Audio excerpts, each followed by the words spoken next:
الصلاة خير من النوم۔ السلام علیکم ورحمۃ اللہ وبرکاتہ۔ پیارے دوستو، جس گھر میں بلی بچے پیدا کرتی ہے اس گھر میں کیا ہوتا ہے؟ کیا اس گھر والوں کا نقصان ہوتا ہے یا پھر وہ دولت مند بن جاتے ہیں؟ پیارے دوستو، آج کی ویڈیو میں آپ کو ایک ایسے ہی عورت کا سچا واقعہ سنائیں گے جس کے گھر میں بلی نے بچے پیدا کیے تھے۔ پھر اس کے ساتھ جو کچھ ہوا وہ جان کر آپ بھی حیران اور پریشان رہ جائیں گے۔ تو چلیے دوستو، یہ کہانی اسی عورت کی زبانی سن لیتے ہیں۔ پیارے دوستو، وہ عورت کہتی ہے کہ میرا نام سروت ہے، میرا تعلق اندرونی پاکستانی سندھ کے ایک چھوٹے سے گاؤں سے ہے۔ ہمارا علاقہ اتنا ترقی یافتہ نہیں تھا، وہاں پر غریب سادہ سے لوگ رہائش پذیر تھے۔ تعلیم کی کمی کی وجہ سے انہیں بڑی بڑی نوکریاں تو ملنے سے رہی، بس محنت مزدوری کر کے یا وڈیرے کے کھیتوں میں کام کاج کر کے اپنا پیٹ پالا کرتے تھے۔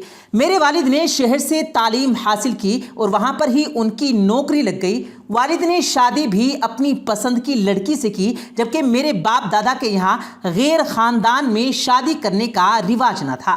میری امی کو گاؤں میں رہنا پسند نہیں تھا، اس لیے وہ لوگ شہر کے ہی ہو کر رہ گئے، مگر میرے بابا جب بھی گاؤں جاتے مجھے اپنے ساتھ ضرور لے کر جاتے تھے، کیونکہ میرے دادا دادی کو میرا بہت انتظار رہتا تھا۔ میں چھوٹی تھی تب اکثر شوق سے گاؤں آیا جایا کرتی تھی، مگر اب میں بڑی ہو گئی تھی اور اسی طرح سے گاؤں سے دلچسپی برقرار تھی۔ میں بابا کے ساتھ آتی تھی اور دادا دادی کے ساتھ ہفتہ 10 دن تک رہتی تھی۔ ایک بار بابا واپس شہر جا رہے تھے، مگر دادا دانی نے مجھے اپنے گھر میں روک لیا۔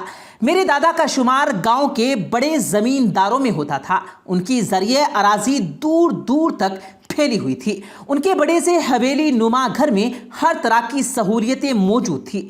میں یہاں ویسے تو بہت خوش تھی، مگر گاؤں میں منسوب کچھ عجیب و غریب باتیں مجھے پریشان کرتی تھی۔ یہاں کے لوگ اتنے تعلیم یافتہ نہ تھے، یہی وجہ ہے کہ بہت سی من گھڑت کہانیاں بناتے اور ان کو مشہور کر دیا کرتے اور ان پر یقین بھی کرتے تھے۔ آج کل جو ہر دوسرے تیسرے شخص کی زبان پر قصہ تھا وہ یہ تھا کہ جس گھر میں بلی بچے پیدا کرتی ہے اس میں ایک عجیب واقعہ رونما ہو جاتا ہے۔ شروع میں تو مجھے یہ سب بکواس اور جھوٹ لگا، مگر جب میں نے خود ہی اپنی آنکھوں سے وہ سب کچھ دیکھا تو دنگ رہ گئی۔ پیارے دوستو، واقعے میں آگے بڑھنے سے پہلے آپ لوگوں سے گزارش ہے کہ اگر آپ نے ابھی تک ہمارے اس یوٹیوب چینل کو سبسکرائب نہیں کیا ہے تو ابھی سبسکرائب کر لیں، ساتھ میں لگے بیل آئیکن پر ضرور کلک کریں تاکہ ہماری مزید اپلوڈ ہونے والی ویڈیوز کا نوٹیفیکیشن بر وقت آپ تک پہنچتا رہے۔ پیارے دوستو، سروت کہتی ہے کہ میں نے ایسی بہت ساری کہانیاں سنی، مگر ان کہانیوں پر بالکل بھی یقین کرنے کو دل نہیں کرتا تھا۔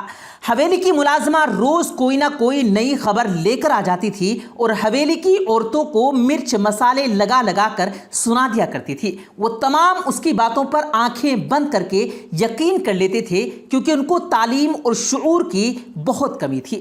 مگر میرے ساتھ ایسا نہیں تھا۔ میں ایک پڑھی لکھی اور خود اعتماد لڑکی تھی، مگر مجھے اپنے خاندان کی روایات اور آداب اچھے سے معلوم تھی، اس لیے میں سب کے ساتھ گھل مل کر رہتی تھی تاکہ جو کچھ میری والدہ نے دادا دادی کے ساتھ کیا میں ویسا نہ کروں اور ان کا ازالہ کر سکوں۔ یہی وجہ تھی کہ دادا دادی اور میری ددیال والے سب لوگ مجھے بہت پیار کرتے تھے۔ قصہ مختصر یہ کہ ایک بلی تھی جو سفید رنگ کی تھی، اس کی ایک آنکھ ہری تو دوسری نیلی تھی۔ یہ ایک انتہائی خوبصورت بلی تھی جو لوگوں کو اپنی جانب متوجہ کرتی تھی اور اس کی آنکھیں دیکھنے والوں کو بے اختیار اللہ کی تعریف کرنے پر مجبور کر دیتی تھی۔ یہ قدرت کی ایک حسین تخلیق تھی۔ یہ بلی اکثر گھروں میں آیا جایا کرتی تھی، مگر اصل اس کا ٹھکانہ ایک عورت کا گھر تھا جس کا نام بلقیس تھا۔ یہ عورت بہت غریب تھی اور حالات کی ماری تھی۔ اس کے 5 بچے تھے جو کہ ایک خاص قسم کی بیماری میں مبتلا تھے۔ وہ بچے ایک مخصوص عمر کو پہنچ کر چلنے پھرنے سے قاصر ہو جایا کرتے تھے اور اپاہجوں کی طرح زندگی گزارا کرتے تھے، بلکہ اس کے بچے پیدائشی طور پر تو بالکل ٹھیک اور صحت مند ہوتے تھے، لیکن جیسے ہی 8-10 سال کی عمر کو پہنچتے اچانک انہیں ایسا کیا ہو جاتا جس کی وجہ سے وہ چلنے پھرنے سے قاصر ہو جایا کرتے تھے۔ یہ ایک بہت بڑی پریشانی والی بات تھی۔ بلقیس کی بڑی بیٹی کے ساتھ ایسا ہوا تو اس کو لگا یہ اللہ کی طرف سے آزمائش ہے اور وہ چپ رہی۔ بہت سے حکیموں اور ڈاکٹروں کو دکھایا لیکن کسی کی سمجھ میں یہ بیماری نہیں آئی۔ بالآخر تھک ہار کر بلقیس اور اس کے شوہر نے خاموشی اختیار کر لی، لیکن جیسے ہی ان کا بیٹا 8 سال کا ہوا تو اس کے ساتھ بھی بالکل ویسا ہی ہوا۔ تب وہ میاں بیوی پوری طرح سے گھبرا گئے، ابھی علاج بھی کروایا مگر کوئی فائدہ نہ ہو سکا۔ انہیں اب بھی ہر طرف سے مایوسی کا سامنا کرنا پڑا۔ اب ان کی نظر اپنے تینوں چھوٹے بچوں پر تھی اور ان کی جان سولی پر اٹکی ہوئی تھی، اور ان کو معلوم نہیں تھا کہ جو ان کے 2 بڑے بچوں کے ساتھ ہوا ہے وہ باقی بچوں کے ساتھ بھی ہوگا یا نہیں۔ مگر وہ تینوں بچے بھی ان 2 بڑے بچوں کے ساتھ جیسے ہی 8-10 سال کے ہوئے تو وہ بھی اپنے بڑے بہن بھائیوں کی طرح بستر سے لگ گئے اور چلنا تو دور بیٹھ تک نہ سکتے تھے۔ ان کی ریڑھ کی ہڈی کے ساتھ شاید کوئی مسئلہ ہو گیا تھا۔ ایک مرتبہ دادی کے ساتھ میں بھی ان کی عیادت کے لیے بلقیس چچی کے گھر گئی۔ میں ان کے سب کو دیکھ کر حیران رہ گئی کہ آخر یہ کون سی بیماری تھی کہ ایک ہی گھر کے 5 لوگ چلنے پھرنے سے قاصر ہو گئے تھے۔ مجھے ان زندہ لاشوں کو دیکھ کر بہت تکلیف ہوئی، رنج ہوا، ماں باپ پر بہت ترس آیا جو اپنی اولاد کو اس حال میں دیکھ رہے تھے۔ بلقیس اور اس کا شوہر بالکل نڈھال ہو گئے تھے اور پھر بھی اپنی زبان پر ناشکری کا ایک لفظ بھی نہ لائے اور اللہ تعالیٰ سے مدد مانگتے رہتے تھے۔ سارا دن اپنے بچوں کی دیکھ بھال کرتے رہتے۔ ان کے لیے کھانے کے لیے بھی کچھ نہیں ہوتا تھا کیونکہ ان کے پاس وقت ہی نہیں تھا کہ وہ کئی زمینوں پر کام کرتے یا کوئی مزدوری کرتے۔ ان کے پڑوس سے ان کے گھر کوئی نہ کوئی کھانا بھیج دیتا تھا۔ میں نے دادی کو بھی اکثر کھانا کپڑے میں لپیٹ کر ملازمہ کے ہاتھ ان کے گھر بھجواتے ہوئے دیکھا ہوا تھا۔ ان کے گھر میں 5 بچے تھے جو زندہ لاش بن کر پڑے ہوئے تھے اور اب تو وہ جوان ہو چکے تھے اور بڑی امید کے ساتھ ان کی طرف دیکھتے رہتے تھے، اور جب اپنی معذوری کی وجہ سے مایوسی کی باتیں کرتے تھے کہ والدین پر بوجھ بن کر بیٹھے ہوئے ہیں، نہ زندوں میں شمار ہوتے ہیں نہ مردوں میں شمار ہوتے ہیں، یہ کیسی بے بسی ہے، اس سے اچھا ہے ہم 5 مر ہی جائیں، اپنے ماں باپ کے لیے آسانی پیدا کریں۔ تب بلقیس دل ہی دل میں روتی رہتی تھی مگر اپنے بچوں سے کہتی تھی، تم لوگ بھلے مایوس ہو جاؤ، میں اپنے رب کی رحمت سے مایوس نہیں ہوں، مجھے اپنے رب پر یقین ہے، تم 5 کے 5 پھر سے صحت یاب ہو جاؤ گے اور پھر سے اس آنگن میں گھومے پھرو گے۔ تب حفیظ اپنی بیوی کی طرف نم آنکھوں سے دیکھتا اور اللہ تعالیٰ سے دل میں دعا کرتا تھا کہ بلقیس کا یقین قائم رکھنا، کبھی ٹوٹنے نہ دینا۔ جس دن بلقیس کا یقین ٹوٹا وہ خود بھی ٹوٹ جائے گا۔ ایک دن اس خوبصورت بلی نے بلقیس کے گھر کا رخ کیا۔ اب سارا دن بلی بلقیس کے گھر میں رہتی تھی کیونکہ اس کے پیٹ میں بچے تھے۔ بلقیس بلی کا بہت خیال رکھتی تھی، اسے بھی کھانے میں سے جتنا حصہ بن پاتا تھا دے دیتی تھی۔ یہ بلی بھی عام بلیوں کی طرح نہیں تھی بلکہ تنگ نہیں کرتی تھی اور اس پر سب کو بہت پیار آتا تھا۔ ایک روز بلی نے 3 سفید رنگ کے خوبصورت بچوں کو جنم دیا اور عین اسی دن معجزاتی طور پر بلقیس کا چھوٹا بیٹا اٹھ بیٹھا۔ یہ بات بلقیس اور اس کے شوہر کے لیے بہت بڑی تھی، وہ جو ہر جگہ سے اب نا امید ہوتے جا رہے تھے۔ اچانک ان کا بیٹا اٹھ بیٹھا تھا۔ تب بلقیس کے شوہر نے اپنے بیٹے کو سہارا دے کر کھڑا کیا تو ان کا بیٹا حامد خود سے چلنے پھرنے لگا۔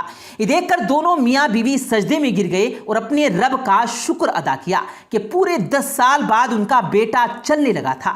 حامد کا یوں چلنا اپنے بھائیوں کے لیے بھی امید کی کرن ثابت ہوا۔ وہ لوگ بھی بول رہے تھے کہ اگر حامد چل پھر سکتا ہے تو کیا پتا ہم بھی پھر سے چلنے پھرنے کے قابل ہو جائیں۔ بلقیس اس کے گھر کے سارے گاؤں والے جمع ہو گئے، سب حیرت اور خوشی سے حامد کو دیکھتے جاتے اور آتے جاتے۔ سب لوگوں کی نظر بلی کے خوبصورت بچوں پر پڑا کرتی تھی، ہر کوئی ستائش سے دیکھتا۔ اب حامد بھی اپنے بہن بھائیوں کے چھوٹے چھوٹے کام کرنے لگا تھا مگر اس کے والدین اسے کام کرنے سے منع کرتے تھے۔ اب حفیظ چچا بھی دادا کی زمینوں پر کام کرنے لگے تھے کیونکہ گھر میں اب بلقیس کے ساتھ حامد تھا۔ حامد سے زمینوں پر مشقت والا کام نہیں کرواتے کیونکہ وہ بہت عرصے بعد بیماری سے اٹھا تھا، کہیں پھر سے بیمار نہ پڑ جائے۔ 6 ماہ گزر گئے، سفید بلی پھر سے امید سے تھی اور پھر رات کے ایک پہر اس نے 4 بچوں کو جنم دے دیا۔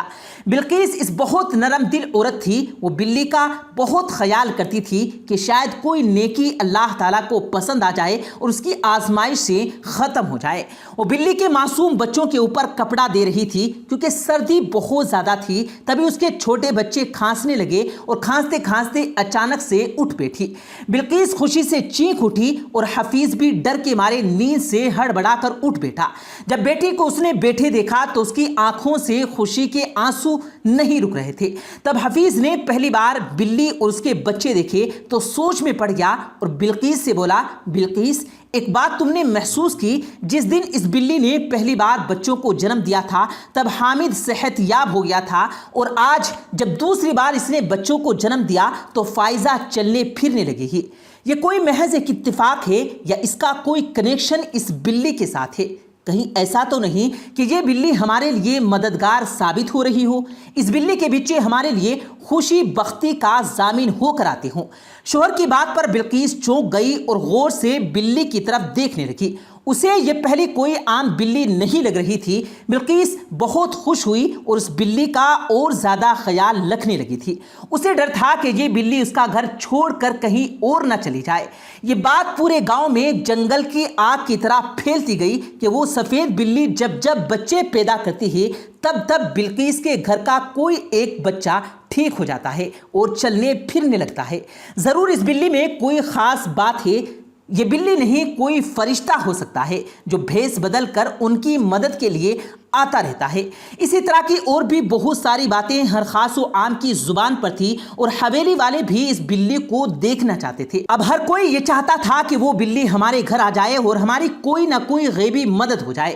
جب دادی اور ان کی بہویں بلقیس چچی کے گھر آئی تو دیکھ کر حیران رہ گئی کہ وہ بلی واقعی بہت خوبصورت تھی، لیکن اس مرتبہ جب بلی نے بچے دیے تو بلقیس کی بیٹی کا انتقال ہو گیا۔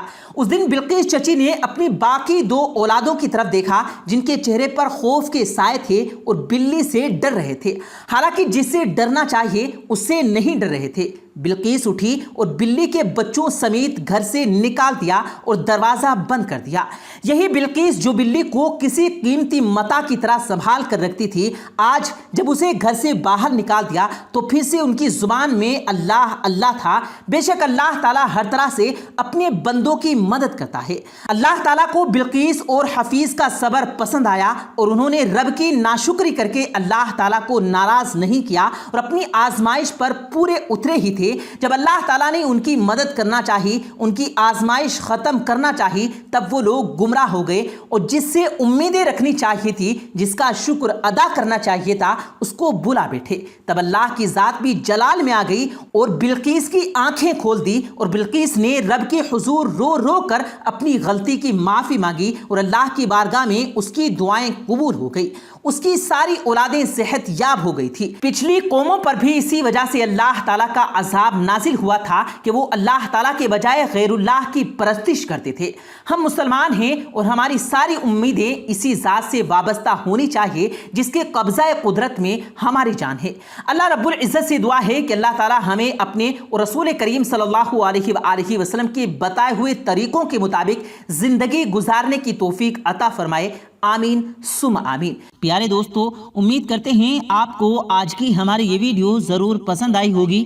اگر آپ کو یہ ویڈیو پسند آیا ہو تو اس ویڈیو کو دل سے لائک کریں اور زیادہ سے زیادہ لوگوں تک اس ویڈیو کو ثواب کی نیت سے شیئر کریں، اور اس ویڈیو کے بارے میں آپ کی کیا رائے ہے کمنٹ سیکشن میں اپنی رائے کا اظہار ضرور دیں، اور مزید اسی طرح کی روز کی ویڈیو پانے کے لیے ہمارے چینل کو ضرور سبسکرائب کریں۔ ملتے ہیں پھر ایک نئی ویڈیو کے ساتھ، تب تک کے لیے اللہ حافظ۔